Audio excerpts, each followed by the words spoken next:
समाज कल्याण के मंत्री कहेंगे क्या जो बच्चों की मौत हो रही मुझे नहीं मालूम, उनको मीडिया से पता चलेगा? मीडिया से पता तो आम जनता को चलता है। उनके सचिव उनको फाइल नहीं दे रहे हैं तो आखिर क्या हो रहा है, सरकार में हो क्या रहा है? या तो हरजोत कौर क्या डायरेक्ट मुख्यमंत्री को रिपोर्ट करते हैं क्या? यदि डायरेक्ट मुख्यमंत्री को रिपोर्ट करते हैं और 2 महीने तक मंत्री की जरूरत नहीं है तो फिर मंत्री की मंत्री बनाते क्यों? सरकार यदि चलाएगी तो बच्चे मरेंगे और यदि एनजीओ को देंगे तो ब्रजेश ठाकुर जैसे लोगों को देंगे।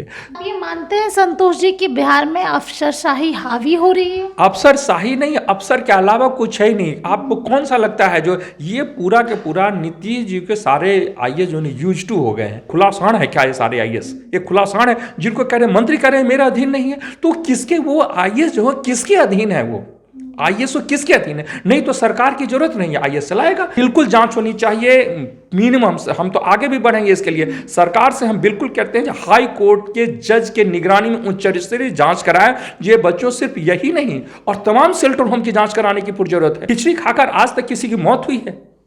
हाँ, कभी बार होटल का खाना हो, कई बार आप जाते हैं पार्टी में जाते हैं तो कई बार खाना वो सुबह का बनाया हुआ हो, शाम तक बनाता, फूड पॉइजनिंग हो गया। खिचड़ी खाने से कैसे मौत हो सकती है? नमस्कार, लाइव बिहार देख रहे हैं आप, आपके साथ मैं स्नेहा गुप्ता। आज की सबसे बड़ी खबर थी और सनसनी कहीं ना कहीं इस खबर के बाद फैलते हुए नजर आई, जहां विपक्ष ये कहता है कि अफसरशाही जो है बिहार में काफ़ी ज़्यादा हावी नज़र आ रही है। तो दूसरी तरफ आज जिस तरीके से मदन सहनी का बयान आता है और वो कहते हैं कि हमारे विभाग में ही हमारी नहीं सुनी जाती और सीधे तौर पे वो पटना से दरभंगा शिफ्ट हो गए। हम पूरे मामले की बात करेंगे क्योंकि आश्रय गृह में 3 लड़कियों की मौत हो गई है और 8 लड़कियां पीएमसीएच में एडमिट है, लेकिन इसकी जानकारी समाज कल्याण मंत्री को ही नहीं है। सीधे तौर पे उन्होंने ये भी कह दिया कि हमें मीडिया के माध्यम से जानकारी मिली। आज इसी मुद्दे पर बातचीत करने के लिए हमारे साथ सोशल एक्टिविस्ट संतोष कुमार जी हैं। आपको बता दें कि बिहार का चर्चित बालिका गृह कांड का पिटीशन इन्होंने ही दायर किया था और हमारे साथ आज खास जुड़े। सबसे पहले तो बहुत शुक्रिया सर बात करने के लिए। शुक्रिया आपका। कैसे देख रहे हैं सबसे पहले आप इस मुद्दे को? आश्रय गृह में 3 लड़कियों की मौत, उसके बाद पीएमसीएच में 8 लड़कियां एडमिट है और बिहार सरकार के मंत्री को ही नहीं पता कि आखिरकार उनके विभाग में क्या हो रहा है। इससे ज़्यादा दुर्भाग्य होगा क्या? इससे पहले जब इस पर चर्चा करूं उससे पहले आप लोग चर्चा करना चाहेंगे, याद दिलाना चाहेंगे माननीय मुख्यमंत्री नीतीश कुमार जब बालिका गृह कांड जब शिक्षा लेदर बिहार सरकार की हो गई थी, जब सीबीआई इंक्वायरी बैठ गई थी जिसके लिए मैं Patna high court pi file किया था, तो मुख्यमंत्री जी ने कहा था क्या जो अब शेल्टर होम जो जितने भी हैं बिहार सरकार स्वयं चलाएगी। खैर उसको भी इम्प्लीमेंट करने में 2-3 साल 4 साल लगे उनको।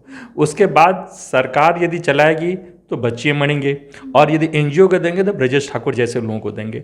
तो सरकार की आखिर मनसा क्या है? 3 बच्चों की मौत कहाँ हुई है?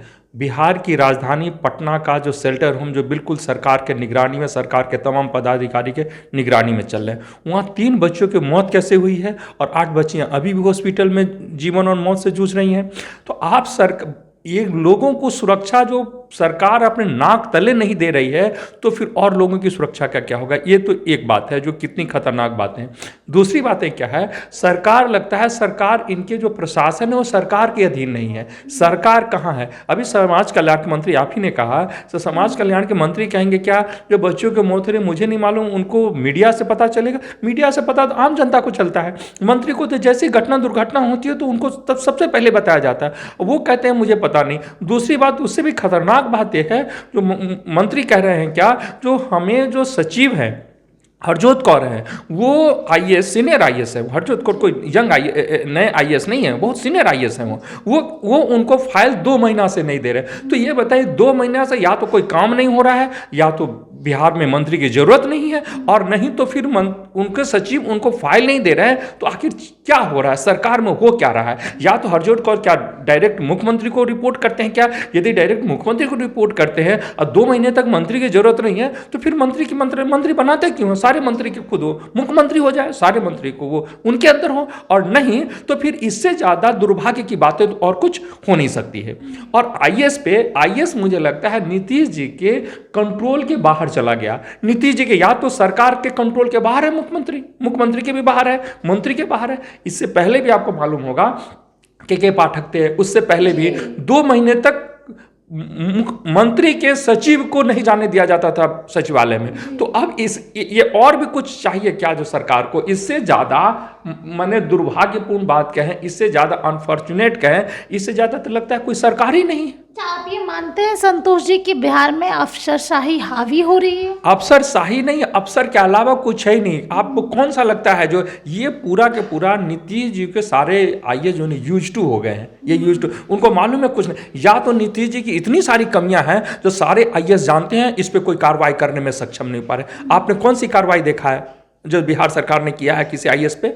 और आपको साथ साथ आपने ये जो आप आसरा कांड का चर्चा किया तो उसके साथ ही भी बता दें, बालिका गृह कांड में जिसमें मैं पिटिशनर हूं और सुप्रीम कोर्ट में भी मैं उसका एक पक्षकार हूं, सुप्रीम कोर्ट के निगरानी में सीबीआई ने जो जांच की थी, उस जांच के फाइंडिंग्स के आधार पर करीब 2 दर्जन से ज़्यादा आईएएस पे कार्रवाई करने के लिए बिहार सरकार के मुख्य सचिव को उन्होंने लिखा है। और बिहार सरकार पिछले 2 से 3 साल में इस एक आईएएस पे कार्रवाई नहीं की है, एक आईएएस पे कार्रवाई नहीं किया। क्यों? इनकी ऐसी कौन सी मजबूरी है, इनकी ऐसी कौन सी कमियां हैं, इनका ऐसा कौन सा काला करतूत है, इनका ऐसा कौन सा काला का पूरा काला कांड है जिसकी वजह से इस आईएएस पे कार्रवाई नहीं कर रहे हैं? क्या मंत्री कहेगा? और इनको ये आईएएस की जो बिल्कुल ही कहे, एक तो खुला साण है क्या ये सारे आईएएस, ये खुला साण है जिनको कह रहे मंत्री कह रहे हैं मेरा अधीन नहीं है। तो किसके वो आईएएस जो है किसके अधीन है? वो आईएएस किसके अधीन है? नहीं तो सरकार की जरूरत नहीं है, आईएएस चलाएगा, फिर इलेक्शन की जरूरत नहीं, मंत्री की जरूरत नहीं, मुख्यमंत्री की जरूरत नहीं, विधानसभा की जरूरत नहीं, विधानसभा के सेशन की जरूरत नहीं, आईएएस चला सकता है। जब मंत्री कह रहा है क्या जो हमें मालूम नहीं, हमें फाइल नहीं भेजा जा रहा है, तो किसके सिग्नेचर से वो काम हो रहा है? और नहीं काम हो रहा है तो इसका मतलब विभाग 2 महीने तक काम नहीं कर रहा है। तो इससे ज्यादा तो दुर्भाग्य अफसरशाही नहीं है। ये अफसरशाही तो बहुत हल्का शब्द है इस सरकार के लिए। अफसरशाही जो वो तो बहुत हल्की शब्द है। ये तो उसके अलावा कोई तंत्र ही नहीं है। ये इसको क्या लोकतंत्र कहेंगे? जब वो आईएएस जब वो मंत्री का नहीं सुनना है तो आईएएस को जनता का कौन सा सुनेगा? जिसको बोलते हैं जनता का वो सेवक है, वो पब्लिक सर्वेंट जिसको कहते हैं, जो अपने मंत्री को नहीं सुनने के लिए तैयार, जो मंत्री को सुनने के लिए, जो मुख्यमंत्री के बाद मंत्री होता है, उसके बाद और कोई पावरफुल तो नहीं होता है। तो जो आईएएस जब उसका सुनने के लिए तैयार नहीं है तो लगता है वो किसी पब्लिक का सुनेगा और पब्लिक के वेलफेयर के लिए करेगा। अभी आज उसके सचिव ने कहा है क्या जो उन बच्चों को अपने बच्चे की तरह देखना चाहिए। वो किसको सीख दे रहे हैं हरजोत कौर? किसको देखना चाहिए बच्चे की तरह?